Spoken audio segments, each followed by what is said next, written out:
The curse of ഫറവോ അല്ലെങ്കിൽ ടുട്ടുംഖാമൻ എന്ന ഈജിപ്ഷ്യൻ രാജാവിൻ്റെ ശാപം.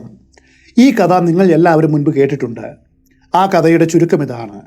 ടുട്ടുംഖാമൻ എന്ന രാജാവിൻ്റെ കല്ലറ കണ്ടെത്തിയപ്പോൾ അതിലൊരു ഫലകമുണ്ടായിരുന്നുവെന്നും അതിൽ രാജാവിൻ്റെ നിദ്രയെ ഭംഗപ്പെടുത്തുന്നവൻ ആരായാലും അവർക്ക് ശിക്ഷ മരണമെന്നും എഴുതിയിരുന്നുവെന്നും അത് അവഗണിച്ചുകൊണ്ട് യാർക്കിട്ടെ ഏങ്കിട്ടെ പൊയ് സൊൽറിയ ഫറവോ മാമ എന്ന് ചോദിച്ചുകൊണ്ട് ആ ശവകുടീരം തുറന്ന ഗവേഷകർ ഒന്നൊഴിയാതെ ദുരൂഹമായിട്ടുള്ള സാഹചര്യത്തിൽ അയ്യോ പൊത്തോ എന്ന് കൊല്ലപ്പെട്ടുവെന്നുമാണ് ആ കഥ. അതവിടെ നിൽക്കട്ടെ. ടുട്ടുംഖാമൻ്റെ കല്ലറ ഹോവാർഡ് കാർട്ടറും കൂട്ടരും കണ്ടെടുത്തതിനെക്കുറിച്ച് മറ്റൊരു വീഡിയോയിൽ വളരെ വിശദമായിട്ട് നമ്മൾ പറഞ്ഞിട്ടുണ്ട്. അതും അക്കാഡമിക് ലെവലിൽ ഏകദേശം 1 മണിക്കൂറിനടുത്ത് വരുന്നൊരു വീഡിയോ ആണത്. ആ വീഡിയോ ലിങ്ക് താഴെ കൊടുക്കുന്നുണ്ട്. ഈ വീഡിയോ കണ്ട ശേഷം അതും കാണാം. ഞാനിത് ഇവിടെ പറയുവാനുള്ള കാരണം, ഇന്ന് നമ്മൾ കാണുന്ന കഥയും ഇതുപോലെ പ്രാചീനമായ ഒരു കല്ലറയിൽ നിന്നും ഏതാനും ആളുകളെ ഒരു പുരാതന ശാപം വിടാതെ പിന്തുടർന്ന് അവരെ ഒന്നൊഴിയാതെ കൊലപ്പെടുത്തിയ ഒരു കഥയാണ്. ഒരു പക്കാ മിസ്റ്ററി സ്റ്റോറി. എന്നാൽ ഈ കഥയിലേക്ക് കടക്കും മുൻപ് ഒരു ചോദ്യത്തോടു കൂടി വേണം നമ്മൾ തുടങ്ങുവാൻ. അതിൻ്റെ ഒപ്പം നിങ്ങൾക്ക് ചെയ്യുവാനായിട്ടൊരു ടാസ്കും ഇതിലുണ്ട്. രസമുള്ള ടാസ്ക്കാണ്. സത്യത്തിൽ നമ്മൾ മനുഷ്യർ തന്നെയാണോ ഈ ഭൂമിയിൽ ചിന്തിക്കുവാനും ആ ചിന്തകളെ നിർമ്മിക്കുവാനും നക്ഷത്രങ്ങളിൽ വരെ എത്തപ്പെടുന്ന കഥകൾ സൃഷ്ടിക്കുവാനും കഴിവുള്ള ഭാവനയും ബുദ്ധിശക്തിയുമുള്ള ആദ്യത്തെ ജീവസമൂഹം? അതുമല്ലെങ്കിൽ നമുക്ക് മുൻപ് ഇത്തരം കഴിവുള്ള അല്ലെങ്കിൽ നമ്മെക്കാളും ശാസ്ത്ര പുരോഗതിയിൽ 100 മടങ്ങ് മുൻപിൽ നിന്നിരുന്ന മറ്റൊരു കൂട്ടർ ഇവിടെ ഉണ്ടായിരുന്നു?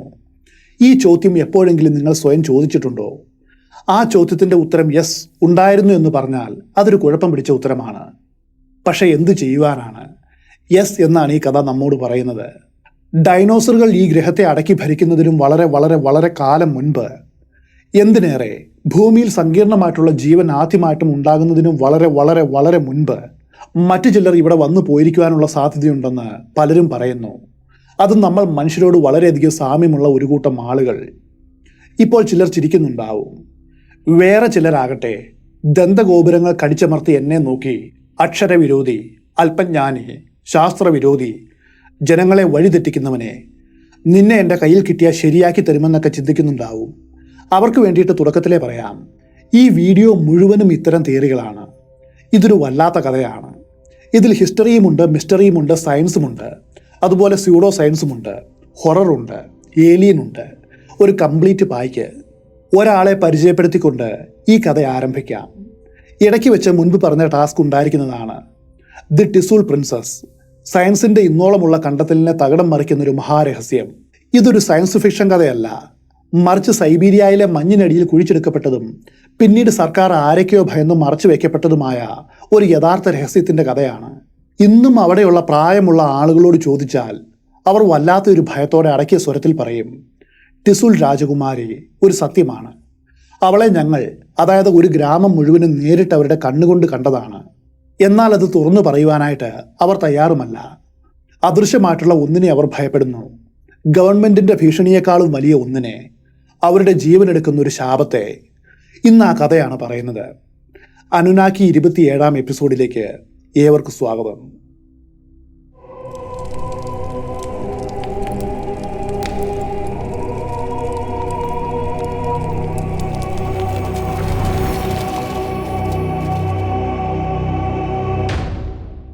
ആയിരത്തി 1969 ശരത്കാലം, സൈബീരിയയിലെ റിയാബിക് എന്നു പേരുള്ള ഒരു ഗ്രാമം. അന്ന് ഈ ഗ്രാമം സോവിയറ്റ് യൂണിയൻ്റെ ഭാഗമാണ്. അന്നും പതിവ് പോലെ അവിടെയുള്ളവർ തങ്ങളുടെ ജീവിതം ആരംഭിച്ചു. ആളുകൾ അവരവരുടെ ദൈനംദിന ജോലികളിൽ ഏർപ്പെട്ടു. അന്നേ ദിവസം ഭൂമിക്കടിയിൽ ഏകദേശം 73 മീറ്ററോളം ആഴമുള്ള ഒരു പഴയ കൽക്കരി ഖനിയിൽ കഠിനമായിട്ട് ജോലി ചെയ്യുകയായിരുന്നു 6ഓളം ഖനി തൊഴിലാളികൾ. അവർ മണ്ണ് കുഴിച്ച് പാറകൾ ചുറ്റികൊണ്ട് അടിച്ചു പൊട്ടിച്ച് ആഴങ്ങളിൽ നിന്നും കറുത്ത സ്വർണം വേർതിരിക്കുന്ന പ്രവൃത്തിയിൽ മുഴുകിയിരിക്കുന്നു. ടണലുകളുടെ ഉള്ളിലെ വായുവിൽ ഉപകരണങ്ങളുടെ ശബ്ദവും അതുപോലെ പാറപ്പൊടിയുടെ മങ്ങിയ ഗന്ധവും നിറഞ്ഞു നിൽക്കുന്നു. ഇതിനിടയിൽ വളരെ അപ്രതീക്ഷിതമായിട്ടൊരു കാര്യം സംഭവിച്ചു. ഇവാൻ കാർണഗോവ് എന്ന തൊഴിലാളിയുടെ പിക്കാസ് എന്തോ ഒന്നിൽ തട്ടി. പതിവായിട്ട് കേൾക്കുന്നൊരു ശബ്ദമല്ല അവിടെ നിന്നും ഉയർന്നത്. അതയാൾക്ക് വേഗം തന്നെ മനസ്സിലായി. തൻ്റെ പിക്കാസ് ഇപ്പോൾ തട്ടിയത് ഒരു പാറയിലല്ല, കൽക്കരിയിലുമല്ല, മറിച്ച് മറ്റെന്തിലോ ആണ്. വളരെ മിനുസമുള്ള നല്ല കടുപ്പമുള്ള എന്തോ ഒന്നിൽ. ഭൂമിയിൽ നിന്നും ഇത്രയും അടി താഴ്ചയിൽ ഇങ്ങനെയൊരു വസ്തു എങ്ങനെയാണ് വരിക? അയാൾക്ക് വളരെയധികം ആകാംക്ഷ തോന്നി. ജിജ്ഞാസയോടെ അയാളും കൂട്ടരും അവിടെയുള്ള മറ്റവശിഷ്ടങ്ങൾ കിളച്ചു മറിച്ച് തൂത്തുവാരിയെടുത്ത് മാറ്റി. അവിടെ അവർ കണ്ട കാഴ്ച അമ്പരപ്പിക്കുന്നതായിരുന്നു. അവർക്ക് പരസ്പരം എന്തു പറയണമെന്ന് അറിയില്ലായിരുന്നു. അവർക്ക് മുൻപിൽ ഇപ്പോഴുള്ളത് ചതുരത്തിൽ നിർമ്മിച്ച ഒരറയാണ്. അതിൻ്റെ ഉള്ളിലെ ഘനീഭവിച്ച വായുവിന് അസാധാരണമായിട്ടുള്ള തണുപ്പും അതുപോലെ വിശദീകരിക്കുവാൻ കഴിയാത്തൊരു ഗന്ധവും ഉണ്ടായിരുന്നു. ആ കുഴിയുടെ മധ്യത്തിലായിട്ട് ഏകദേശം 3 മീറ്റർ നീളമുള്ള മാർബിൾ പോലെ തോന്നിക്കുന്ന വലിയൊരു പെട്ടി ഉണ്ടായിരുന്നു. അതിൽ നിറയെ കൊത്തുപണികൾ കാണപ്പെട്ടു. ഒരു മനുഷ്യന്റെ കൈകൾ ആ കൊത്തുപണികൾക്ക് പിന്നിൽ പ്രവർത്തിച്ചിട്ടുണ്ടെന്ന് അവർക്ക് നല്ല ഉറപ്പാണ്. കാരണം അത്രയ്ക്ക് കൃത്യതയോടെയും തുല്യതയോടെയുമാണ് പെട്ടിയിൽ അത് കൊത്തിവെച്ചിരിക്കുന്നത്. ഒരു നിമിഷം ആ ഖനി തൊഴിലാളികൾ എല്ലാവരും ശ്വാസം അടക്കി പിടിച്ചത് നോക്കി നിന്നു. ചിലർ അതൊരു ശവപ്പെട്ടിയാണെന്ന് പറഞ്ഞു. അത് കേട്ടതും ഒരു ഭയം എല്ലാവരെയും ഗ്രസിച്ചു. എന്നാൽ മറ്റു ചിലർ വിചാരിച്ചത് അതൊരു നിധിയോ അല്ലെങ്കിൽ അതുപോലെ വളരെ പഴക്കമുള്ള വിലമതിക്കുവാൻ കഴിയാത്ത മറ്റെന്തോ ആയിരിക്കുമെന്നാണ്. ഭയമുണ്ടെങ്കിലും അതിൻ്റെ ഉള്ളിൽ എന്താണുള്ളത് എന്ന് അറിയുവാനുള്ള ആകാംക്ഷയെ തടഞ്ഞു നിർത്തുവാനായിട്ട് അവർക്ക് സാധിച്ചില്ല. അതുകൊണ്ട് ആ പെട്ടി തുറന്നു നോക്കുവാനായിട്ട് അവർ തീരുമാനിച്ചു. ഒടുവിൽ അവർ ആ കുഴിയിലേക്ക് ഇറങ്ങി. എന്നിട്ട് വിറയ്ക്കുന്ന കാലുകളുമായിട്ട് പെട്ടിയുടെ നേർക്ക് നടന്നു. ഒടുവിൽ രണ്ടും കൽപ്പിച്ചത് തുറന്നു. അവിടെ അവർ കണ്ടത് സകല പ്രതീക്ഷകളെയും തകിടം മറിക്കുന്ന ഒന്നായിരുന്നു. അതിൻ്റെ ഉള്ളിൽ അവർ വിചാരിച്ചതുപോലെ പുരാതനമായിട്ടുള്ള നിധിയോ അതുപോലെ വിലമതിക്കുവാൻ കഴിയാത്ത ഒന്നുമായിരുന്നില്ല. അവരിൽ ചിലർ ഊഹിച്ചതുപോലെ അതൊരു സർക്കോഫാഗസ് ആയിരുന്നു. അതിൻ്റെ ഉള്ളിൽ ഒരു യുവതി നിശ്ചലമായിട്ട് കിടക്കുന്നു. ജീവനുള്ളതുപോലെയാണ് അവളെ കണ്ടപ്പോൾ അവർക്ക് തോന്നിയത്. അസാധാരണമായിട്ടുള്ള സൗന്ദര്യത്തിന് ഉടമയായിരുന്നു അവൾ. ഏകദേശം 30 വയസ്സ് പ്രായം തോന്നിക്കും. അവളുടെ ത്വക്ക് മഞ്ഞിനേക്കാളും വെളുത്ത് കാണപ്പെട്ടു. ഒരു ചുളിവോ മറുകോ ഇല്ലാതെ വളരെ സുന്ദരമായിട്ട്. അവളുടെ സമൃദ്ധമായ തലമുടിക്ക് തവിട്ട് നിറമായിരുന്നു. അത് തോളിലൂടെ മനോഹരമായിട്ട് മുന്നോട്ട് വിടർന്നു കിടക്കുന്നു. മരിച്ചതുപോലെയല്ല അവളെ കണ്ടപ്പോൾ തോന്നിയത്, മറിച്ച് അപ്പോഴും ജീവനുള്ളതുപോലെയാണ്. അവളുടെ കണ്ണുകൾ അവരെ നോക്കി എന്നോണം തുറന്നിരുന്നു. അവളുടെ ശരീരത്തെ മൂടി തിളങ്ങുന്ന പിങ്കും നീലയും നിറമുള്ളൊരു ദ്രാവകമുണ്ടായിരുന്നു. അത് ആ പെട്ടിക്കുള്ളിൽ നിറഞ്ഞെന്നോണം കാണപ്പെട്ടു. സ്ഫടികം പോലെ സുതാര്യമായിരുന്നു ആ ദ്രാവകം. അതുവഴി ഉള്ളിലുള്ളത് എന്താണെന്ന് വളരെ വ്യക്തമായിട്ടും കാണാം. ഖനി തൊഴിലാളികളുടെ ഫ്ലാഷ് ലൈറ്റുകൾക്ക് കീഴിൽ മറ്റൊരു ലോകത്തു നിന്നും വന്നവളെ പോലെ ഒരു നേരിയ മന്ദഹാസത്തോടെ അവൾ കിടന്നു. അവൾ ധരിച്ചിരുന്ന വസ്ത്രം വളരെ നേർത്തതും ഏതാണ്ട് സുതാര്യവുമായിരുന്നു. അടിവസ്ത്രങ്ങൾ ഒന്നും ഉണ്ടായിരുന്നില്ല. വസ്ത്രത്തിന് യാതൊരു കേടുപാടുകളുമില്ലായിരുന്നു. മാത്രവുമല്ല തുന്നലിൻ്റെ അടയാളങ്ങളും അതിൽ കാണപ്പെട്ടില്ല. എന്നാൽ അവരെ അമ്പരപ്പിച്ച മറ്റൊന്നുകൂടി അവളുടെ കയ്യിലുണ്ടായിരുന്നു. ഒരു കറുത്ത ലോഹപ്പെട്ടി, വളരെ മിനുസമുള്ളതും എന്നാൽ വളരെ ചെറുതും അതുപോലെ കനം കുറഞ്ഞതും. അതിൽ സ്വിച്ചുകളോ അങ്ങനെ തുടങ്ങി അവർക്ക് തിരിച്ചറിയുവാനായിട്ട് കഴിയാവുന്ന യാതൊന്നും തന്നെ ഇല്ലായിരുന്നു. ഈ സംഭവം നടക്കുന്നത് 1969-ലാണ്. അന്നത് എന്താണെന്ന് ആർക്കും മനസ്സിലായില്ല. എന്നാൽ വർഷങ്ങൾക്ക് ശേഷം സ്മാർട്ട് ഫോണുകൾ പ്രത്യക്ഷപ്പെട്ടു തുടങ്ങിയപ്പോൾ നിരവധി ആളുകൾ അന്ന് അവളുടെ കയ്യിലുള്ള ആ പെട്ടിയെ സ്മാർട്ട് ഫോണുകളുമായിട്ട് ബന്ധപ്പെടുത്തി സംസാരിക്കുവാൻ തുടങ്ങി. വലിപ്പത്തിലും ആകൃതിയിലും ആ പെട്ടിക്ക് ഇന്നത്തെ സ്മാർട്ട് ഫോണുകളുമായിട്ട് വളരെയധികം സാമ്യമുണ്ടായിരുന്നു. അങ്ങനെയാണ് അന്നത് നേരിൽ കണ്ടവർ പിന്നീട് പറഞ്ഞത്. 1969-ൽ സ്മാർട്ട് ഫോൺ എന്ന പദം പോലും നിലവിലുണ്ടായിരുന്നില്ല എന്ന് ഓർക്കണം. ആ ശവപ്പെട്ടിയുടെ മൂടിയും പെട്ടിയും തമ്മിൽ വായു പോലും കടക്കാത്ത വിധം കൃത്യമായിട്ട് യോജിച്ച് കാണപ്പെട്ടു. ഈ കാഴ്ചകൾ കണ്ട അമ്പരന്ന അവിടെയുള്ള ഗ്രാമവാസികൾ അവളെ പിന്നീട് ടിസുൽ രാജകുമാരി എന്ന് വിളിച്ചു. അതിന് കാരണം അവളെ കണ്ടെത്തിയ ജില്ലയുടെ പേരതായിരുന്നു. അവൾ എവിടെ നിന്നുമാണ് വന്നത്? ആ ചോദ്യത്തിൻ്റെ ഉത്തരം ആർക്കും ഇന്നുവരെ അറിയില്ല. പക്ഷേ ഒന്നറിയാം, ഭൂമിക്കടിയിൽ നിന്നും കണ്ടെടുക്കപ്പെട്ട ഈ സ്ത്രീരൂപം ഒരു സാധാരണ സ്ത്രീയല്ല. അറിയപ്പെടുന്ന ഏതൊരു ചരിത്ര കാലഘട്ടം എടുത്താലും അവൾ അവിടെ നിന്നും വന്നവളല്ല. നമുക്കറിയാവുന്ന ഈ ലോകത്തിൽ ഇങ്ങനെയൊരു സ്ത്രീ ഉണ്ടായിരിക്കുവാനായിട്ട് യാതൊരു സാധ്യതയുമില്ല. ഈ വാർത്ത പുറത്തായതു മുതൽ ആ ഖനിയും പരിസരവും ആൾക്കൂട്ടം കൊണ്ട് നിറഞ്ഞു. അധികം വൈകാതെ സോവിയറ്റ് മിലിറ്ററി ഹെലികോപ്റ്ററുകൾ യാതൊരു മുന്നറിയിപ്പുമില്ലാതെ അവിടേക്ക് എത്തുകയാണ്. അതേ തുടർന്ന് ഗ്രാമം അടച്ചു പൂട്ടപ്പെട്ടു. അവിടെ വസിക്കുന്ന ജനങ്ങളോട് എത്രയും വേഗം ഇവിടെ നിന്നും ഒഴിഞ്ഞു പോകുവാനായിട്ട് അധികാരികൾ ഉത്തരവിട്ടു. അതിനവർ പറഞ്ഞ കാരണം ഇതാണ്: ഇവിടം പകർച്ചവ്യാധിയുള്ള പ്രദേശമാണ്. ഇവിടെ തുടരുന്നത് ജീവൻ ആപത്താണ്. അതിനുശേഷം സൈനികർ വിശാലമായിട്ടുള്ള ആവൃത്തിയിൽ ആ ഖനിയെ ചുറ്റിപ്പറ്റി റോന്ത് ചെയ്തു. തൊട്ടു പിന്നാലെ ആദ്യമായിട്ട് ആ ശരീരം കണ്ട 6 ഖനി തൊഴിലാളികളെ അറസ്റ്റ് ചെയ്ത് അവരെ ചോദ്യം ചെയ്തു. അവർ ചോദിച്ചത് എന്താണെന്നോ അതിനവർ കൊടുത്ത മറുപടി എന്താണെന്നോ അങ്ങനെ തുടങ്ങി യാതൊരു കാര്യവും പുറം ലോകം അറിഞ്ഞുമില്ല. ഗവൺമെൻറ് വളരെ സമർത്ഥമായിട്ട് അത് മൂടിവെച്ചു. ആ ഖനി തൊഴിലാളികൾക്ക് പിന്നീട് എന്ത് സംഭവിച്ചു എന്നുള്ളത് ഇന്നും ഒരു ചർച്ചാ വിഷയമാണ്. അതിലേക്ക് നമ്മൾ ഉടനെ വരും. എന്തായാലും അധികാരികൾ ഇവിടേക്ക് വരും മുൻപ് ഈ ജോലിക്കാർ മറ്റൊരു കാര്യം ചെയ്തു. ആ ശവകുടീരം ഖനിയിൽ നിന്നും പുറത്തേക്ക് എടുക്കുവാനായിട്ട് അവർ തീരുമാനിച്ചു. അപ്പോഴാണ് മറ്റൊരു പ്രശ്നം നേരിട്ടത്. അവർ വിചാരിച്ചതുപോലെ അതത്ര എളുപ്പമായിരുന്നില്ല. ആ പേടകത്തിന് ഇരുമ്പിനേക്കാൾ ബലവും എന്നാൽ നിസ്സാരമായ ഭാരവും മാത്രമാണുള്ളത്. എന്നാൽ അതിൻ്റെ ഉള്ളിലെ ദ്രാവകത്തിന് വളരെയധികം ഭാരമുണ്ടായിരുന്നു. രണ്ടും കൂടി ഒരുമിച്ച് ഉയർത്തുക എന്നത് അസാധ്യമാണ്. അതുകൊണ്ട് രണ്ടും വേർതിരിച്ച് മുകളിൽ എത്തിക്കുവാനായിട്ട് അവർ തീരുമാനിച്ചു. അതിനായിട്ട് പിങ്ക് നിറമുള്ള ആ ദ്രാവകം സാവധാനം മറ്റൊരു വീപ്പിയിലേക്ക് നിറച്ചു. അപ്പോൾ ഞെട്ടിക്കുന്നൊരു കാര്യം സംഭവിച്ചു. അത്രയും നേരം വരെ ജീവൻ തുടിച്ചു നിന്ന അവളുടെ ത്വക്കിൻ്റെ നിറം മെല്ലെ മങ്ങുവാൻ തുടങ്ങി. അതിൻ്റെ തിളക്കം കുറഞ്ഞു. ആദ്യം അത് ചാരനിറമായി, പിന്നീട് നീല നിറമായി, അതിനുശേഷം നിർജീവമായി. അവരെ ഞെട്ടിച്ചുകൊണ്ട് ഇത്രയും നേരം വരെ ജീവൻ തുടിച്ചു നിന്ന ആ രൂപം ഇപ്പോൾ നൂറ്റാണ്ടുകൾ പഴക്കമുള്ളൊരു മമ്മിയെ പോലെ കറുത്തിരുണ്ട് കാണപ്പെട്ടു. ആ ദ്രാവകം അത് എന്തായിരുന്നാലും അതായിരുന്നു അവളെ ഇത്രയും കാലം സംരക്ഷിച്ചു നിർത്തിയത്. കൽക്കരി ഖനിയുടെ പുറത്ത് പേടകവും ശരീരവും എത്തിച്ചതിന് തൊട്ടു പിന്നാലെ വീണ്ടും ആ ദ്രാവകമെടുത്ത് അവർ അതിലേക്ക് ഒഴിച്ചു. അപ്പോൾ അവരെ ഞെട്ടിച്ചുകൊണ്ട് ആ ശരീരം പൂർവ്വസ്ഥിതിയിലായി. ടിസൂൾ രാജകുമാരിയുടെ കഥ നാടെങ്ങും പ്രചരിച്ചു. അതോടെ ഗ്രാമത്തിലുള്ള എല്ലാവരും അവളെ ഒരു നോക്ക് കാണുവാനായിട്ട് അവിടേക്ക് വരുവാൻ തുടങ്ങി. അന്ന് രാവിലെ 10 മണി മുതൽ വൈകിട്ട് 3 മണി വരെ ആ കാഴ്ച പൊതുദർശനത്തിന് വെച്ചു. ഗ്രാമത്തിലുള്ള സകല ആളുകളും അത് വന്ന് കാണുകയുണ്ടായി. അതിനുശേഷമാണ് ഈ വാർത്ത ഗവൺമെന്റിന്റെ ചെവിയിലെത്തിയതും ഒരു സംഘം ഉദ്യോഗസ്ഥർ അവിടേക്ക് പുറപ്പെട്ടതും. അവർക്ക് തൊട്ടു പിന്നാലെ KGB അടക്കം USSRലെ ഉന്നത ഉദ്യോഗസ്ഥർ അവിടേക്ക് വന്നു. ഉടനടി ജനങ്ങളെ അവിടെ നിന്നും ഓടിച്ചു. എന്നിട്ട് പേടകവും അതിലുള്ള ദ്രാവകവും ഒരു ഹെലികോപ്റ്ററിൽ കയറ്റി നൊവാസ്കിലെ സീക്രട്ട് ബേസിലേക്ക് അവർ മാറ്റി. ഗ്രാമത്തിലെ സകല ജനങ്ങളെയും ക്വാറന്റൈൻ ചെയ്തു. ഈ സംഭവം നടന്ന ഏകദേശം 5 ദിവസം കഴിഞ്ഞപ്പോൾ വൃദ്ധനായ ഒരു പ്രൊഫസർ ആ ഗ്രാമത്തിൽ എത്തിച്ചേർന്നു. അവിടെയുള്ള ഒരു ക്ലബിൽ വെച്ച് അയാൾ ചില വെളിപ്പെടുത്തലുകൾ നടത്തി. അതിൻ്റെ ചുരുക്കം ഇതാണ്: സർക്കോഫാഗസ് കടത്തിയ ശേഷം അധികാരികൾ USSRലെ മുൻനിര സയന്റിസ്റ്റുകളെ ആ ശരീരവും ദ്രാവകവും അതുപോലെ പേടകവും വിശകലനം ചെയ്യുവാനായിട്ട് വിളിച്ചു വരുത്തി. അവർ ആദ്യം കാലപ്പഴക്കം നിർണ്ണയിക്കുവാനായിട്ട് പരീക്ഷിച്ചത് റേഡിയോ കാർബൺ ഡേറ്റിംഗ് മെത്തേഡായിരുന്നു. കാർബൺ ഡേറ്റിംഗ് പരാജയപ്പെട്ടു. കാരണം കാർബൺ ഡേറ്റിങ്ങിന് അതിൻ്റെ കാലപ്പഴക്കം നിർണ്ണയിക്കുവാനായിട്ട് കഴിഞ്ഞില്ല. അത്രയേറെ പഴക്കമുണ്ടായിരുന്നു അതിന്. അതോടെ അവർ അടുത്ത ഡേറ്റിംഗ് മെത്തേഡുകൾ പരീക്ഷിച്ചു. പേടകം കണ്ടെത്തിയ 73 മീറ്റർ ആഴത്തിലുള്ള കല്ലിൻ്റെയും മറ്റ് സാമ്പിളുകൾ എടുത്ത് മോളിക്കുലാർ റെസോണൻസ് ടെസ്റ്റിങ്ങും അതുപോലെ ഐസോട്ടോപ്പ് ടെസ്റ്റിങ്ങിനും വിധേയമാക്കി. അതിൻ്റെ ഉത്തരം അവരെ ഞെട്ടിച്ചു.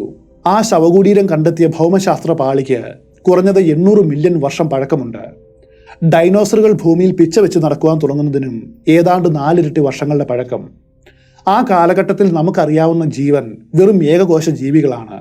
അതിൻ്റെ അപ്പുറം വികസിച്ചിരുന്നില്ല. അങ്ങനെയുള്ള ഒരു കാലഘട്ടത്തിൽ മനുഷ്യ സാദൃശ്യമുള്ള എന്തോ ഒന്ന് ഇവിടെ നിലനിന്നിരുന്നുവെന്ന് വിചാരിക്കുവാൻ പോലും കഴിയില്ല. പരിണാമ സിദ്ധാന്ത പ്രകാരം ഇത് അസാധ്യമാണ്, മാത്രവുമല്ല അസംഭവ്യവുമാണ്. ഈ കണ്ടെത്തൽ ഇന്നുവരെയുള്ള കാഴ്ചപ്പാടുകളെ തിരുത്തി കുറിക്കുന്ന ഒന്നുമാണ്. ഒന്നുകിൽ നമ്മുടെ ഡേറ്റിംഗ് മെത്തേഡുകൾ തെറ്റാണ്, അല്ലെങ്കിൽ നാം ഇന്ന് പൊതുവായിട്ട് അംഗീകരിക്കുന്ന ചരിത്രം തെറ്റാണ്. തലച്ചോർ ആ യാഥാർത്ഥ്യം അംഗീകരിക്കുവാനായിട്ട് എത്രയൊക്കെ വിസമ്മതിച്ചാലും അവരുടെ കൺമുൻപിൽ ജീവിക്കുന്ന തെളിവായിട്ട് ടിസൂൾ രാജകുമാരി കിടക്കുന്നു. അതും ഏറ്റവും നന്നായിട്ട് സംരക്ഷിക്കപ്പെട്ട നിലയിൽ. ജീവൻ തുടങ്ങുന്നതിനും ദശലക്ഷക്കണക്കിന് വർഷങ്ങൾക്ക് മുൻപായിട്ട് ഒരു ഖനിയിൽ കുഴിച്ചിടപ്പെട്ടവൾ. ഈ കണ്ടെത്തൽ ശാസ്ത്ര സമൂഹത്തിൽ വലിയ അമ്പരപ്പാണ് ഉണ്ടാക്കിയത്. അവളിൽ ജനിതകപരമായിട്ട് നടത്തിയ പരിശോധനയിൽ അവൾ ഈ ഭൂമിക്ക് പുറത്തുനിന്നും വന്നവളല്ല എന്നും മറിച്ച് മനുഷ്യ DNA വളരെയധികം യോജിക്കുന്ന ഒന്നാണെന്നും കണ്ടെത്തി. എന്നാൽ അവളുടെ രക്തഗ്രൂപ്പ് മാത്രം വ്യത്യസ്തമായിരുന്നു. ഇന്ന് നിലവിലുള്ള യാതൊരു ഗ്രൂപ്പുമായിട്ടും അത് ചേരുന്നില്ല. ടിസൂൾ പ്രിൻസസ് നമ്മുടെയൊക്കെ പൂർവികയോ ഇടക്കണ്ണിയോ അങ്ങനെ എന്തൊക്കെയോ ആണ്. അതുപോലെ സർക്കോഫാഗസിൽ നിന്നും കിട്ടിയ ദ്രാവകം പൂർണ്ണമായിട്ടും വിശകലനം ചെയ്യുവാനോ അതിലടങ്ങിയിരിക്കുന്നത് എന്താണെന്ന് കണ്ടെത്തുവാനോ കഴിഞ്ഞിട്ടില്ല. ഇതുവരെ മനസ്സിലാക്കുവാൻ കഴിഞ്ഞത് അതിൽ ഉള്ളിയുടെയും വെളുത്തുള്ളിയുടെയും ആദ്യകാല രൂപത്തിന്റെ ഘടകങ്ങൾ അടങ്ങിയിട്ടുണ്ട് എന്ന് മാത്രമാണ്. പേടകം എന്താണെന്നോ എന്തുകൊണ്ടാണ് നിർമ്മിച്ചത് എന്നോ കണ്ടെത്തുവാൻ കഴിഞ്ഞില്ല. അതുപോലെ പ്രിൻസസ് ധരിച്ചിരുന്ന വസ്ത്രവും അമ്പരപ്പിക്കുന്നതാണ്. അത്തരമൊന്നും നിർമ്മിക്കുവാനായിട്ട് മനുഷ്യന്റെ ഇന്നുള്ള ഒരു ടെക്നോളജിക്ക് സാധിക്കില്ല. അധികം താമസിയാതെ റഷ്യ ഈ സീക്രട്ട് സയന്റിഫിക് ജേർണലിൽ പബ്ലിഷ് ചെയ്യും. അതോടെ കൂടുതൽ കാര്യങ്ങൾ അറിയുവാനായിട്ട് കഴിയും. ഇത്രയുമായിരുന്നു അയാൾ അവരോട് ആ ക്ലബിൽ വെച്ച് പറഞ്ഞത്. അതിനുശേഷം ആ പ്രൊഫസർ അവിടെ നിന്നും പോയി. പിന്നീട് ആരും അയാളെക്കുറിച്ച് കേട്ടിട്ടുമില്ല, കണ്ടിട്ടുമില്ല. അതുപോലെ ഒരു ജേണലും ഇക്കാര്യം പബ്ലിഷ് ചെയ്തുമില്ല. ആരായിരിക്കും ടിസൂൾ പ്രിൻസസ്? പല തിയറികൾ പലരും പറയുന്നു. നമ്മൾ രേഖപ്പെടുത്തിയ ചരിത്രം തുടങ്ങും മുൻപ് ജീവിച്ചു മരിച്ച പുരാതനമായ മൺമറഞ്ഞ ഒരു നാഗരിക സംസ്കാരത്തിന്റെ തെളിവായിരിക്കുമോ അവൾ? അല്ലെങ്കിൽ ഭൂമിയിൽ ജീവൻ ഉടലെടുക്കും മുൻപ് മറ്റൊരു ഗ്രഹത്തിൽ നിന്നും വിരുന്നു വന്ന അതിഥിയായിരിക്കുമോ? എന്ന് വെച്ചാൽ അന്യഗ്രഹ ജീവി? ഇത്തരം ചോദ്യങ്ങൾ പിന്നീട് വന്ന വർഷങ്ങളിൽ പലരും ഉയർത്തി. അതോടൊപ്പം ചില വിചിത്ര സംഭവങ്ങൾ ഗ്രാമത്തിലുണ്ടായി. രാജകുമാരിയുടെ ശവകുടീരം ആദ്യം കണ്ടെത്തിയവരെ മരണം വിടാതെ വേട്ടയാടുവാൻ തുടങ്ങി. അവളെ ആദ്യം കണ്ട ഖനിത്തൊഴിലാളികളുടെ ജീവിതം പിന്നീട് ഒരിക്കലും പഴയതുപോലെ ആയിരുന്നില്ല. ഒരു ശാപം അവരെ വിടാതെ പിന്തുടർന്നുവെന്ന് പലരും പറയുന്നു. വേറെ ചിലരാകട്ടെ ഗവൺമെന്റ് അവരെ നിശബ്ദരാക്കിയെന്ന് പറയുന്നു. സർക്കോഫാഗസ് കണ്ടെത്തിയതിന് തൊട്ടു പിന്നാലെ അത് തുറക്കുവാനായിട്ട് കോടാലി ഉപയോഗിച്ച് തിക്കിപ്പൊക്കിയത് ഇവാൻ കർണാഖോവ് എന്ന ഖനിത്തൊഴിലാളിയായിരുന്നു. മറ്റൊരു ജോലിക്കാരനായ അനറ്റോളി കുറ്റ്നസോവ് കൗതുകം കൊണ്ട് ആ ദ്രാവകം അല്പം രുചിച്ചു നോക്കി. ഒരാഴ്ചയ്ക്കുള്ളിൽ അയാളുടെ മാനസിക നില തെറ്റി. എന്നിട്ടൊരു ആശുപത്രിയിൽ പ്രവേശിക്കപ്പെട്ടു.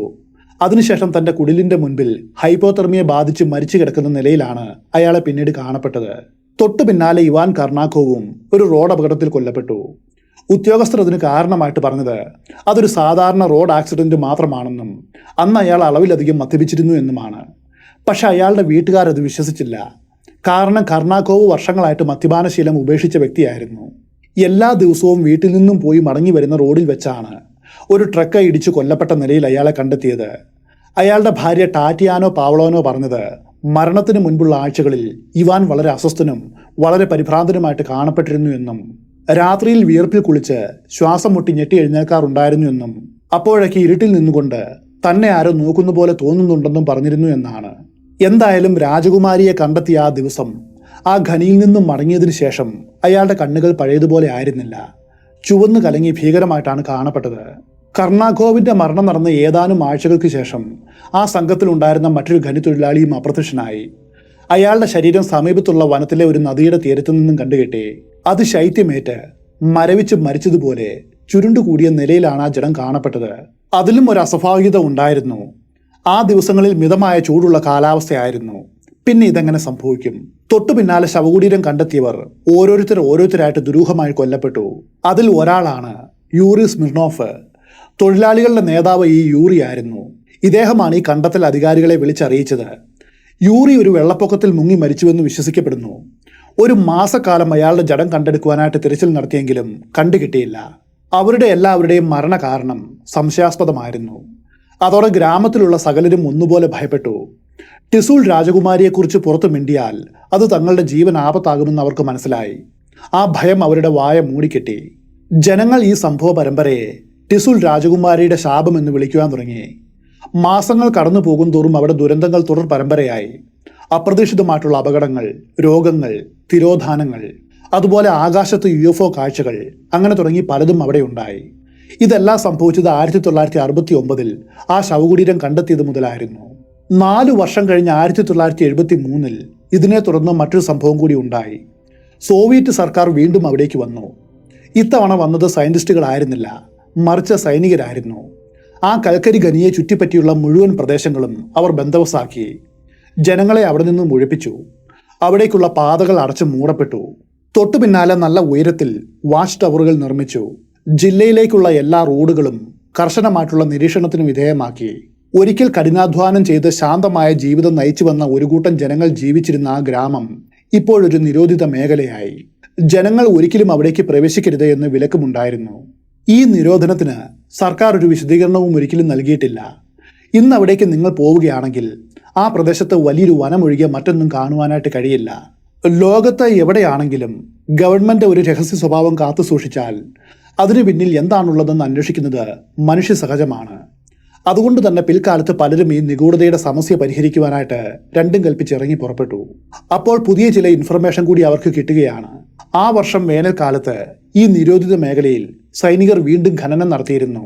കാടിന്റെ ഉള്ളിൽ ടിസൂൾ പ്രിൻസസിനെ കണ്ടെത്തിയ ഖനിയിൽ നിന്നും ഏതാനും കിലോമീറ്റർ മാറി ഒരു ഹിമ തടാകത്തിന്റെ സമീപത്തു നിന്നും അവർക്ക് സമാനമായിട്ടുള്ള 2 ശവകുടീരങ്ങൾ കൂടി കിട്ടിയെന്ന് പറയുന്നു. രണ്ടും ഒരേ ഡിസൈനിൽ നിർമ്മിച്ചതായിരുന്നു. വെളുത്ത മാർബിൾ പോലെയുള്ള എന്തോ ഒന്നിൽ നിർമ്മിച്ചത്. മുൻപ് കിട്ടിയ സർക്കോഫാഗസിൽ കണ്ട സമാനമായിട്ടുള്ള മുദ്രകളും അതുപോലെ പിങ്ക് ദ്രാവകങ്ങളും ഇതിലും കാണപ്പെട്ടു. ഇതെല്ലാം സ്ത്രീകളുടെ ശരീരങ്ങളായിരുന്നു. ഒറ്റ രാത്രി കൊണ്ട് ആ ജഡങ്ങൾ KGB അവിടെ നിന്നും മാറ്റി. ഈ ഖനനത്തിൽ പങ്കെടുത്ത ചില തൊഴിലാളികൾ ബാറിൽ ഇരുന്ന് മദ്യപിക്കുമ്പോൾ പുറത്തു വന്ന വാക്കുകളിൽ നിന്നുമാണ് മറ്റുള്ളവരിത് മനസ്സിലാക്കിയത്. ഈ കണ്ടെത്തലുകളിൽ സയന്റിസ്റ്റുകൾ നടത്തിയ പരീക്ഷണങ്ങളും അവയുടെ ഉത്തരങ്ങളും അതുപോലെ അവർ ഏത് ജീവജാതിയിൽപ്പെട്ടവരാണെന്ന സൂചനകളും തുടങ്ങി സകലതും മറയ്ക്കപ്പെട്ടു. തങ്ങൾ അറിഞ്ഞ കാര്യങ്ങൾ മരണം വരെ പുറത്തു വിടില്ല എന്ന എഗ്രിമെന്റ് പേപ്പറുകളിൽ സൈൻ ചെയ്യുവാനായിട്ട് അവർ നിർബന്ധിതരായി. തൊട്ടു പിന്നാലെ ഈ പരീക്ഷണത്തിൽ പങ്കെടുത്ത ചില സയന്റിസ്റ്റുകളെ USSRലെ വിദൂരമായിട്ടുള്ള സ്ഥലങ്ങളിലേക്ക് സ്ഥലം മാറ്റി. മറ്റു ചിലരാവട്ടെ ഉരുക്കു ഭരണത്തിന് കീഴിൽ അപ്രത്യക്ഷരായി. ഇതേക്കുറിച്ചുള്ള മുഴുവൻ രേഖകളും ഉന്മൂലനം ചെയ്യപ്പെട്ടു. ആർക്കൈവ് എൻട്രികൾ പരിപൂർണമായിട്ട് നിരോധിക്കപ്പെട്ടു. സോവിയറ്റ് യൂണിയൻ തങ്ങൾ കണ്ടെത്തിയത് മറയ്ക്കുക മാത്രമല്ല ചെയ്തത്, അങ്ങനെ ഒരു കണ്ടെത്തൽ നടന്നിട്ടില്ല എന്ന് വരുത്തി തീർക്കുവാൻ വരെ ശ്രമിച്ചു. എന്നിട്ടും മറച്ചു വയ്ക്കപ്പെട്ട സത്യത്തിന്റെ ശകലങ്ങൾ പിൽക്കാലത്ത് അല്പാൽപമായിട്ട് പുറത്തേക്ക് വന്നു. ദൃക്സാക്ഷികൾ ഭയത്തോടെ പങ്കുവച്ച വിവരങ്ങൾ, കാണാതായ സയന്റിസ്റ്റുകൾ അപ്രത്യക്ഷരാകും മുൻപ് എഴുതിയ കുറിപ്പുകൾ, ജോലിയിൽ നിന്നും വിരമിച്ച ശേഷം ജീവനോടെ അവശേഷിക്കുന്നവർ പരസ്പരം പങ്കുവച്ച ചില കാര്യങ്ങൾ, അങ്ങനെ തുടങ്ങി നിരവധി തെളിവുകൾ പുറത്തേക്ക് വരുവാൻ തുടങ്ങി. അവരിൽ ചിലർ വിശ്വസിച്ചത് അന്ന് കണ്ടെടുത്തിയ ആ പിങ്ക് ദ്രാവകം അതിനൂതനമായിട്ടുള്ളൊരു ജൈവ സസ്പെൻഷൻ രൂപമാണ്. ദശകങ്ങളോ നൂറ്റാണ്ടുകളോ അല്ല, മറിച്ച് ദശലക്ഷക്കണക്കിന് വർഷങ്ങൾ പരിപൂർണമായിട്ടും കോശങ്ങളെ സംരക്ഷിക്കുവാൻ കഴിവുള്ള ഒന്ന്. മനുഷ്യനെ ഇന്നും അന്യമായിട്ടുള്ള സാങ്കേതിക വിദ്യ, ഇന്നുള്ള നമ്മുടെ ഏറ്റവും മികച്ച സംവിധാനങ്ങൾക്ക് പോലും മനുഷ്യ അവയവങ്ങളെ താൽക്കാലികമായിട്ട് സംരക്ഷിക്കുവാൻ മാത്രമാണ് കഴിയൂ. എന്നാൽ ഈ ദ്രാവകം ചിന്തകൾക്കും ഉപരിയായിരുന്നു. അത് മുഴുവൻ ശരീരഭാഗങ്ങളെയും, എന്തിനേറെ ത്വക്കിനെയും മുടിയെയും കണ്ണുകളിലെ ഈർപ്പത്തെയും അടക്കം സംരക്ഷിച്ചു. ഒരു പക്ഷേ ജീവനെ പോലും സംരക്ഷിക്കുവാനായിട്ട് അതിന് കഴിയുമെന്ന് അവർ ഊഹിച്ചു. എങ്കിലും ആരും അത്തരമൊരു സിദ്ധാന്തം മുൻപോട്ട് വെച്ചില്ല എന്ന് മാത്രം. ചിലർ മറ്റൊരു തിയറിയാണ് മുൻപോട്ട് വെച്ചത്. ഭൂമിയിൽ ഉണ്ടായിരുന്ന മൺമറഞ്ഞ ഒരു പുരാതന നാഗരികതയുടെ തെളിവായിരിക്കുമോ ഇത്? അല്ലെങ്കിൽ ഇവർ ഭൂമിക്ക് പുറത്തുനിന്നും വന്നവരായിരിക്കുമോ? കണ്ടെടുക്കപ്പെട്ട 3 ശരീരങ്ങളുടെയും ത്വക്ക് വളരെ വെളുത്തതാണ്. അത് അർത്ഥമാക്കുന്നത് കുറഞ്ഞ പ്രകാശ സാഹചര്യങ്ങളുള്ള മറ്റേതെങ്കിലും ഗ്രഹത്തിൽ നിന്നും പരിണമിച്ച ജീവികളായിരിക്കാം അവർ. ഒരുപക്ഷെ സൂര്യനിൽ നിന്നും വളരെ അകലെയുള്ള തണുത്തുറഞ്ഞ മങ്ങിയ പ്രകാശമുള്ള ഏതോ ഗ്രഹത്തിൽ നിന്നുമുള്ളവർ. ഈ ആശയത്തെ പിന്നീട് ടിസൽ ഹൈപ്പോത്തിസിസ് എന്ന് വിളിച്ചു. അത് വെറും ഒരു സർക്കോഫാഗസ് അല്ലായിരുന്നു, മറിച്ച് ഒരു ക്രയോജനിക് ചേംബറാണ്. അതിൽ കാണപ്പെട്ടവർ മറ്റൊരു സൗരയൂഥത്തിൽ നിന്നും ദശലക്ഷക്കണക്കിന് വർഷം മുൻപ് ഇവിടേക്ക് വന്നവരായിരിക്കണം. എന്നാൽ എന്തോ കാരണം മൂലം അവരുടെ ദൗത്യം പരാജയപ്പെട്ടു. അതോടെ മറ്റുള്ളവർ അവരെ ഇവിടെ അടക്കം ചെയ്ത് മടങ്ങിപ്പോയി. എന്തായാലും ഈ വാർത്ത UFO പ്രേമികളെ വല്ലാതെ ആകർഷിച്ചു. മനുഷ്യ നാഗരികത ഉടലെടുത്തത് അന്യഗ്രഹ ജീവികൾ മൂലമാണെന്ന അവരുടെ വാദത്തിന് ഈ കണ്ടെത്തൽ വീണ്ടും ശക്തി പകർന്നു. അതിന് തെളിവാണ് ടിസൂൾ രാജകുമാരി. അനുനാക്കി എന്ന തിയറിയുമായിട്ട് ചേർന്നു പോകുന്ന ഒന്നുമാണിത്. എന്നാൽ ഏലിയൻ വാദത്തെ അംഗീകരിക്കാത്ത ചിലരാവട്ടെ മറ്റൊരു തിയറിയുമായിട്ട് മുൻപോട്ട് വന്നു. അവർ പറഞ്ഞത് ഇങ്ങനെയാണ്: എന്തുകൊണ്ട് ഈ ഭൂമിയിൽ ഒരു പ്രീ ഹ്യൂമൻ സിവിലൈസേഷൻ ഉണ്ടായിക്കൂടാ? ഒരു പക്ഷേ നമ്മെക്കാളും പുരോഗതി നേടിയവർ മുൻപ് ഇവിടെ ഉണ്ടായിരുന്നിരിക്കാം. ഇന്ന് കാണുന്ന മനുഷ്യരാശി ആദ്യത്തേതായിരിക്കുമെന്ന് എന്താണിത്ര ഉറപ്പ്? എന്തുകൊണ്ട് മറ്റൊരു സംസ്കാരം പണ്ടിവിടെ ഉണ്ടായിക്കൂടാ? അവർ അന്ന് തന്നെ നമുക്ക് ഇന്നും എത്തപ്പെടുവാനായിട്ട് കഴിയാത്ത സാങ്കേതിക വിദ്യ കരസ്ഥമാക്കിയിരിക്കണം. അതിനുശേഷം ആ സംസ്കാരം യാതൊരു അടയാളവുമില്ലാതെ അപ്രത്യക്ഷമായിരിക്കാം. ഇപ്പോൾ കണ്ടെടുക്കപ്പെട്ട ഈ ശരീരങ്ങൾ അതിൻ്റെ തെളിവായിരിക്കില്ലേ? ഇന്നും ആ ഗ്രാമത്തിൽ ധാരാളം ആളുകൾ താമസിക്കുന്നുണ്ട്. വിനോദസഞ്ചാരികൾക്ക് വേണ്ടി അത് തുറന്നു കിടക്കുന്നു. പക്ഷേ സർക്കോഫാഗസ് കണ്ടെടുക്കപ്പെട്ട ഖനി ഉൾപ്പെടുന്ന വനം നിരോധിത മേഖലയാണ്. ആ ഖനിയിലേക്കുള്ള പ്രവേശന കവാടം അന്ന് തന്നെ റഷ്യ കോൺക്രീറ്റ് ചെയ്ത് അടച്ചു മൂടിയിരുന്നു. ആരോ ഒരാൾ അതിനു മുൻപിലായിട്ട് ഒരു ചെറിയ ഗ്രാനൈറ്റ് പാളിയിൽ ഇങ്ങനെ കൊത്തിവെച്ചിട്ടുണ്ട്. 1969 ഈ സ്ഥലത്തു നിന്നുമാണ് നൂറ്റാണ്ടുകൾ പഴക്കമുള്ളൊരു മാർബിൾ ശവകുടീരവും അതിൻ്റെ ഉള്ളിൽ ഒരു യുവതി കിടക്കുന്നതും കണ്ടെത്തിയത്. ആരാണ് അതവിടെ എഴുതി വെച്ചതെന്ന് ആർക്കും അറിയില്ല. ആ സ്മാരകത്തിന് മുൻപിൽ നിൽക്കുന്ന സഞ്ചാരികൾ അന്ന് സയന്റിസ്റ്റുകൾ ഒരിക്കൽ ചോദിച്ച അതേ ചോദ്യം ഇപ്പോഴും സ്വയം ചോദിക്കാറുണ്ട്: എൻ്റെ പാദങ്ങൾക്ക് കീഴിൽ എന്ത് രഹസ്യമാണുള്ളത്? എന്തുകൊണ്ടാണ് സർക്കാർ ഇത് മൂടിവെച്ചത്? വൈകാതെ കോൾഡ് വാർ അതിൻ്റെ മൂർധന്യതയിലെത്തുകയാണ്. ടിസൂൾ രാജകുമാരിയുടെ യാഥാർത്ഥ്യം മറച്ചു വയ്ക്കുവാനായിട്ട് ഇതിലും നല്ല ഒരു അവസരം വേറെയില്ല എന്ന് KGBക്ക് മനസ്സിലായി. ഇത്തരം രഹസ്യങ്ങൾ കുഴിച്ചു മൂടുവാനായിട്ട് അവർ ബഹുമിടുക്കരുമാണ്. അവരിത് വളരെ തന്ത്രപരമായിട്ട് മറച്ചു കളഞ്ഞു. അവരതിനു വേണ്ടിയിട്ട് ചെയ്തത് നിസ്സാരമായിട്ടുള്ളൊരു കാര്യമാണ്. ഇങ്ങനെയൊന്നും തങ്ങൾ കണ്ടെത്തിയെന്ന് സമ്മതിച്ചില്ല. അതോടൊപ്പം ജനങ്ങളുടെ ചോദ്യത്തിന് യാതൊരു മറുപടിയും കൊടുത്തുമില്ല. വെറുതെ അങ്ങ് അവഗണിച്ചു, അത്രമാത്രം. എന്നാൽ ആ നിശബ്ദതയുടെ മറവിൽ മറ്റു ചില കാര്യങ്ങൾ കൂടി ചെയ്തു. ഇതുമായിട്ട് ബന്ധപ്പെട്ട ഔദ്യോഗികമായിട്ടുള്ള സകല രേഖയും നശിപ്പിച്ചു. ഗവേഷണത്തിൽ ഉൾപ്പെട്ട സയന്റിസ്റ്റുകളുടെ പേരുകൾ നീക്കം ചെയ്യുകയോ അല്ലെങ്കിൽ അവർക്ക് പുതിയ പേരുകൾ നൽകുകയോ ചെയ്തു. എന്നിട്ട് അവരെ മറ്റെവിടേക്കോ മാറ്റി. ഈ പ്രദേശത്തിൻ്റെ ഉപഗ്രഹ സ്കാനുകളിൽ പോലും അവർ പിന്നീട് തിരിമറി കാണിച്ചു. ഈ ചെയ്തതിനൊന്നും ഔദ്യോഗികമായിട്ടുള്ള യാതൊരു രേഖയുമില്ല. ഇങ്ങനെയും ചില രഹസ്യങ്ങൾ മറച്ചു വയ്ക്കുവാനായിട്ട് സാധിക്കും. എങ്കിലും പിൽക്കാലത്ത് ഇതുമായിട്ട് ബന്ധപ്പെട്ട ചില തെളിവുകൾ പുറത്തു വന്നു. ഏതാനും അപൂർണമായിട്ടുള്ള സോവിയറ്റ് രേഖകളും പത്ര റിപ്പോർട്ടുകളുമായിരുന്നു അത്. ഇതൊരു ശക്തമായിട്ടുള്ള തെളിവാണോ എന്ന് ചോദിച്ചാൽ ഇത്രയും വിവാദപരമായിട്ടുള്ളൊരു വിഷയത്തിൽ അല്ല എന്ന് പറയേണ്ടി വരും. പക്ഷേ ആ സൂചനകൾ ഇതേക്കുറിച്ച് അന്വേഷിക്കുന്നവർക്ക് പിന്തുടരുവാനായിട്ട് ധാരാളമായിരുന്നു. നമുക്ക് നൂറ്റാണ്ടുകളായിട്ട് സംരക്ഷിച്ചു വയ്ക്കപ്പെട്ട മമ്മികൾ പല കാലങ്ങളിലായിട്ട് കിട്ടിയിട്ടുണ്ട്. ഫറവോകൾ, വിശുദ്ധർ, അതുപോലെ ഐസിൽപ്പെട്ട് ഉറഞ്ഞു പോയവർ, അങ്ങനെ തുടങ്ങി പലതും. ഇതിൽ പലതിനും ഏതാനും നൂറ്റാണ്ടുകളോ ആയിരങ്ങളോ മാത്രമാണ് പഴക്കമുള്ളൂ. അതിൻ്റെ കാലപ്പഴക്കവും നമ്മൾ നിർണയിച്ചിട്ടുണ്ട്. എന്നാൽ ടിസൂൾ പ്രിൻസസ് അതിലും മുകളിലായിരുന്നു. ഇന്നുവരെയുള്ള ശാസ്ത്രീയ കാലഗണനാ നിർണയത്തെ അത് പരിഹസിച്ചു. ഈ കണ്ടെത്തൽ സത്യമാണെങ്കിൽ ഭയപ്പെടുത്തുന്ന ഒരു ചോദ്യം അവശേഷിക്കുന്നു. ഇത്തരം സാങ്കേതിക വിദ്യകൾ കൈവശമുള്ള സിവിലൈസേഷൻ പ്രപഞ്ചത്തിൽ എവിടെയെങ്കിലും ഉണ്ടായിരിക്കണം. നമുക്കത് കയ്യിൽ കിട്ടിയിട്ടും അതിനെ ഡീകോഡ് ചെയ്യുവാനായിട്ട് കഴിയാത്തത് നമ്മുടെ അറിവിന്റെ പരിമിതിയാണ്. രണ്ടാമത്തെ ഖനനത്തിൽ പ്രവർത്തിച്ച വ്യക്തിയായിരുന്നു ജിയോളജിസ്റ്റായ വ്ളാഡിമിർ പെട്രോഷെറ്റ്നിക്കോവ്. വിരമിച്ച ശേഷം അദ്ദേഹം ഒരു പ്രഖ്യാപനം നടത്തി. അവരെക്കുറിച്ച് കൂടുതലായിട്ട് പഠിക്കുവാനായിട്ട് ഞങ്ങൾക്ക് അനുവാദമേ ഉണ്ടായിരുന്നില്ല. മറിച്ച് ആ രഹസ്യം മറച്ചു വെക്കേണ്ട ചുമതലയായിരുന്നു ഞങ്ങൾക്കുണ്ടായിരുന്നത്. ടിസൂൾ രാജകുമാരി ഒരു മനുഷ്യനാണോ എന്ന് റിപ്പോർട്ടർ ചോദിച്ചപ്പോൾ അയാൾ പറഞ്ഞത് ഇങ്ങനെയാണ്: അങ്ങനെ ഞാൻ വിചാരിക്കുന്നില്ല. അതുപോലെ അവൾ അന്യഗ്രഹ ജീവിയുമല്ല. അവൾ മറ്റെന്തോ ആണ്. നമുക്ക് പറയുവാനായിട്ടൊരു പദം പോലുമില്ലാത്ത എന്തോ ഒന്ന്. കാരണം അന്യഗ്രഹ ജീവികൾ എന്ന് പറയുമ്പോൾ കഥകൾ വഴിയും അതുപോലെ ഏലിയൻ എൻകൗണ്ടർ തനിക്കുണ്ടായെന്ന് അവകാശപ്പെട്ടവർ പറഞ്ഞ സംഭവങ്ങൾ വഴിയായിട്ടും നമ്മുടെ മനസ്സിൽ ചില രൂപങ്ങൾ പതിഞ്ഞു പോയിട്ടുണ്ട്. ഉദാഹരണം ഗ്രേ ഏലിയൻസ്, റെപ്റ്റീലിയൻസ്, അങ്ങനെ തുടങ്ങി പലതും. പക്ഷേ രാജകുമാരി ആ കാഴ്ചപ്പാടുകൾക്കും അപ്പുറമാണ്. അതാണ് പലരെയും കുഴക്കിയത്. അതോടെ ഒരു പ്രീ ഹ്യൂമൻ മോഡേൺ സിവിലൈസേഷൻ ഒരിക്കൽ ഈ ഭൂമിയിൽ ഉണ്ടായിരുന്നു എന്ന സിദ്ധാന്തത്തിൽ വിശ്വസിക്കുന്നവർ അവരുടെ വാദം സ്ഥാപിക്കുവാനായിട്ട് ഭൂമിശാസ്ത്രം, പുരാവസ്തുശാസ്ത്രം, തിയറിറ്റിക്കൽ ബയോളജി തുടങ്ങിയ ശാസ്ത്ര മേഖലയിലെ ചില വിടവുകൾ എടുത്തു കാട്ടി നിരവധി ചോദ്യങ്ങൾ ചോദിച്ചുകൊണ്ട് മുൻപോട്ട് വന്നു. ഫോസിൽ രേഖകളിൽ എന്തുകൊണ്ട് ഇത്രയധികം വിടവുകൾ കാണപ്പെടുന്നു? ഭൂമിയിൽ ജീവജാലങ്ങൾക്ക് പലപ്പോഴും വംശനാശം സംഭവിച്ചിട്ടുണ്ട്, അതും വളരെ പെട്ടെന്ന്. അതിൻ്റെ കാരണം എന്താണ്?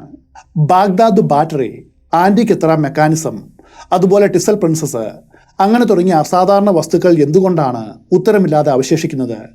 നമ്മുടെ ഡേറ്റിംഗ് മെത്തേഡുകൾ പൂർണ്ണമായിട്ടും ശരിയായിരിക്കുമോ? അങ്ങനെ തുടങ്ങി നിരവധി ചോദ്യങ്ങൾ.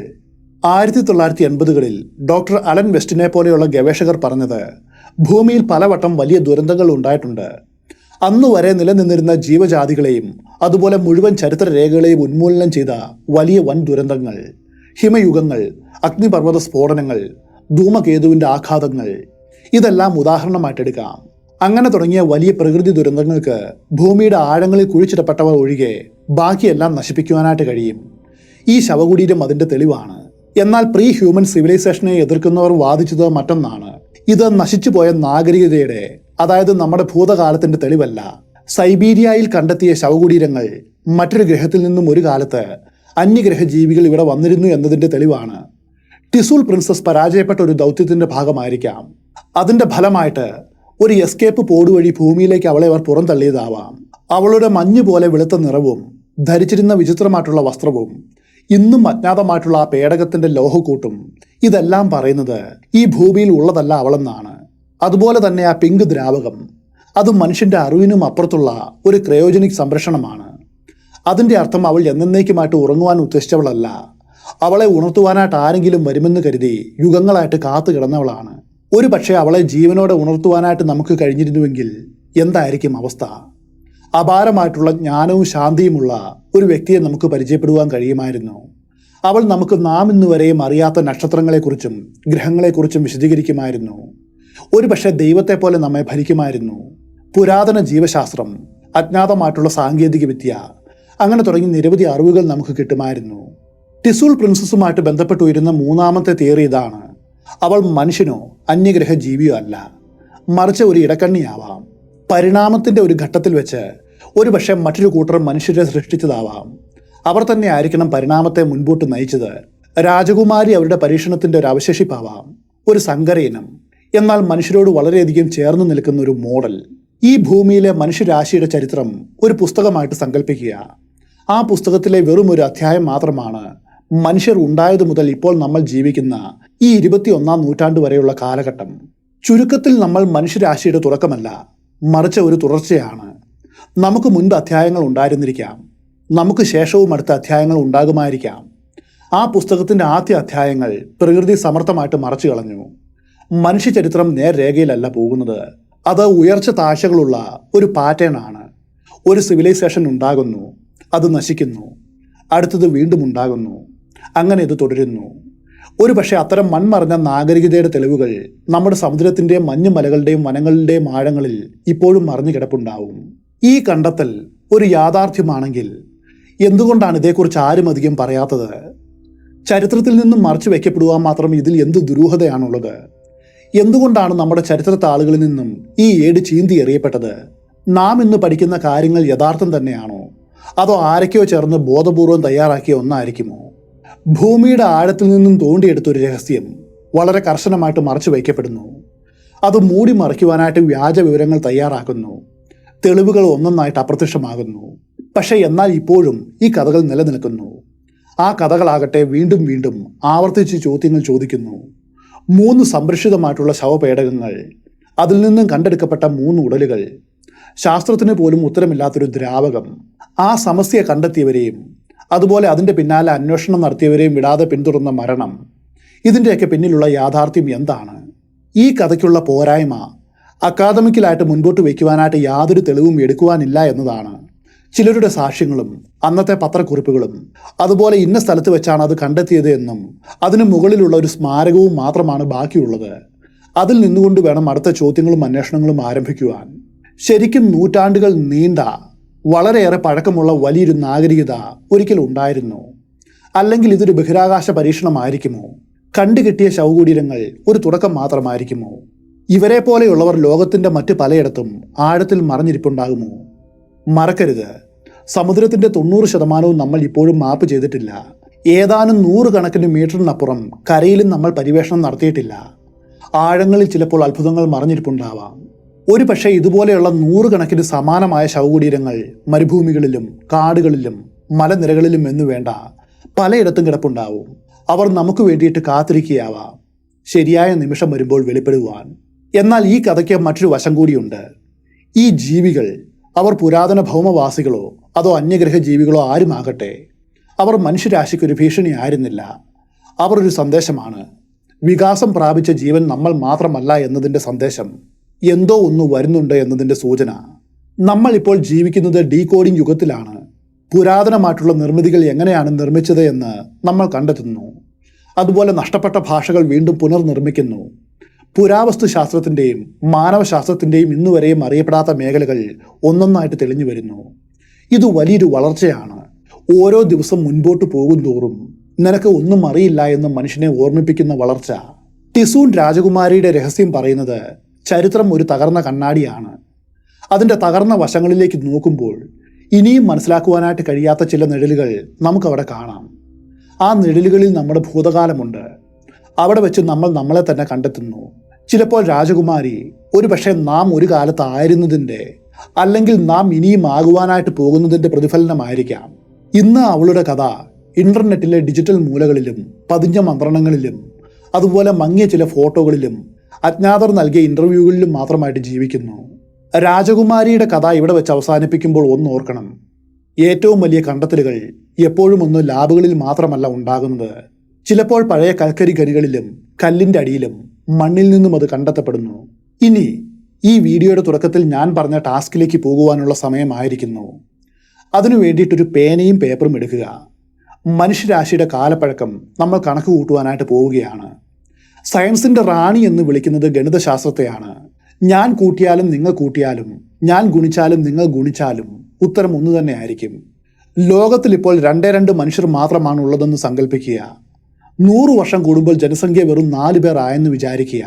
200 വർഷമായപ്പോൾ അതിൻ്റെ ഇരട്ടി 8 ജനസംഖ്യ എന്ന് വിചാരിക്കുക. 300 വർഷം കഴിയുമ്പോൾ 16. ഇത്രയും കുറച്ച് കൂട്ടുവാനുള്ള കാരണം അക്കാലത്തെ ആയുസ്സിൻ്റെ കുറവും അതുപോലെ യുദ്ധങ്ങളും രോഗങ്ങളും കാരണം ജനസംഖ്യ കുറയുന്നതും പരിഗണിച്ചാണ്. ഞാൻ ഈ മേൽ പറഞ്ഞതുപോലെ കൂട്ടി പോവുക. 1000 കോടി, അതായത് ഇന്നത്തെ ജനസംഖ്യ എത്തുവാനായിട്ട് എത്ര നൂറ്റാണ്ടുകൾ വേണ്ടി വരുമെന്ന് സ്വയം മനസ്സിലാക്കുക. ആ കണക്ക് നിങ്ങളെ ചിലപ്പോൾ അമ്പരപ്പിക്കും. വേണമെങ്കിൽ ഒരു ദാനം എന്ന നിലയ്ക്ക് ഒരു 5000-ഓ 10000-ഓ വർഷം കൂട്ടിയിട്ട് കൊടുത്തേരെ. എന്നിട്ട് വെറുതെ ചിന്തിക്കുക, അപ്പോൾ ഈ പുരാതന കാലത്തെ ബൃഹത് നിർമ്മിതികൾ അത് നിർമ്മിച്ചത് ആരായിരിക്കും? ആ കൺഫ്യൂഷനോട് കൂടിയിട്ട് അടുത്ത വീഡിയോയിലേക്ക് പോകാം. ടുട്ടാൻഖാമുൻ്റെ കല്ലറ കണ്ടെത്തിയ കഥയുടെ ലിങ്ക് കീഴേ കൊടുക്കുന്നുണ്ട്.